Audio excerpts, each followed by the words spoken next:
Today's file: Harvey's casino bomb. On August 26, 1980, a large mysterious device appeared inside Harvey's hotel casino in Stateline, Nevada. The device was a large metallic box with an additional smaller box sitting on top of it. A ransom note was left that asked for $3 million, or the bomb inside the box would detonate. By the time it was all over, a 5-story deep crater would be left at the site. The bomb was one of the most sophisticated devices ever constructed at the time, but who built it?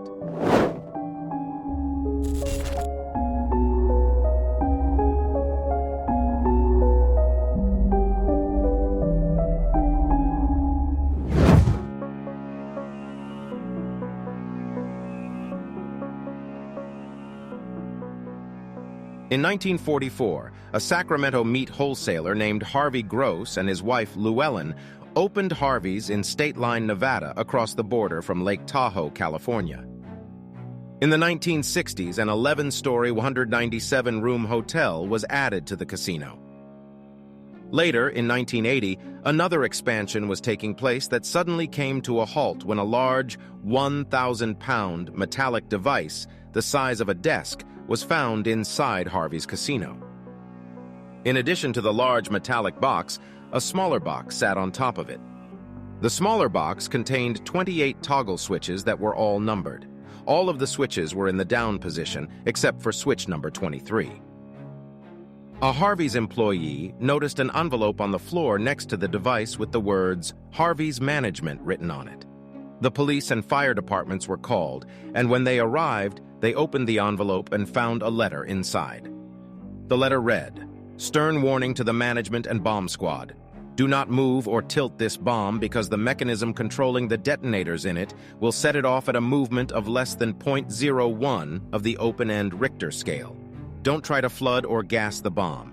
There is a float switch and an atmospheric pressure switch set at 26.00 to 33.00. Both are attached to detonators. Do not try to take it apart. The flathead screws are also attached to triggers, and as much as 1/4 to 3/4 of a turn will cause an explosion. In other words, this bomb is so sensitive that the slightest movement, either inside or outside, will cause it to explode. This bomb can never be dismantled or disarmed without causing an explosion, not even by the creator. Only by proper instruction can it be moved to a safe place where it can be deliberately exploded, or where the third automatic timer can be allowed to detonate it. There are 3 automatic timers, each set for 3 different explosion times.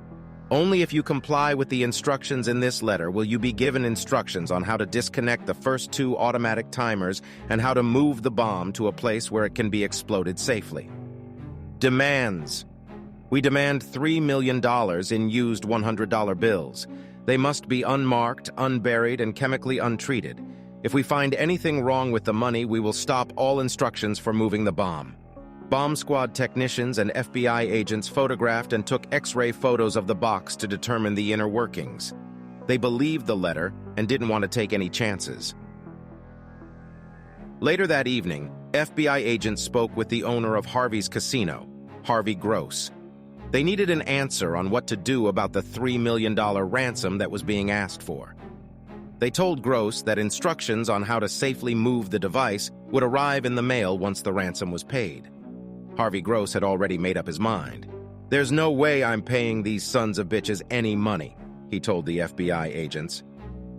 At that point, the agents knew the best place to blow up this bomb was right where it was already sitting, on the 2nd floor of Harvey's casino. On August 27, 1980, 35 hours after the bomb was discovered, the area was cleared and the bomb was detonated.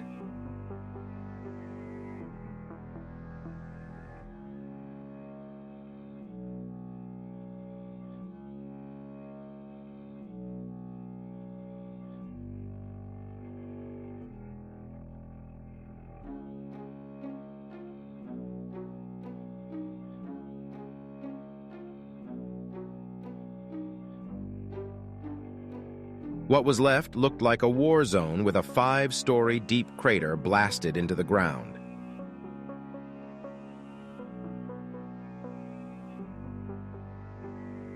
Based on tips from multiple sources which led to credible information, John Burgess Sr. and his two sons, Jimmy Burgess and John Burgess Jr., were arrested as suspects in the Harvey's casino bombing.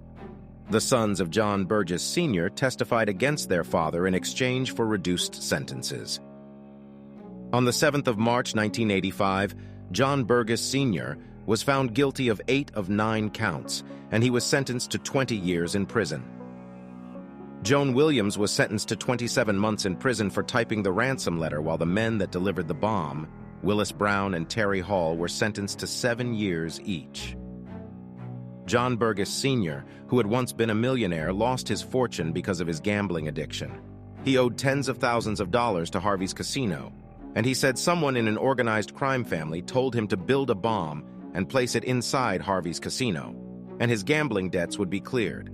If he didn't comply, he said he would have been seriously injured or worse. John Burgess Sr. died in jail in 1996.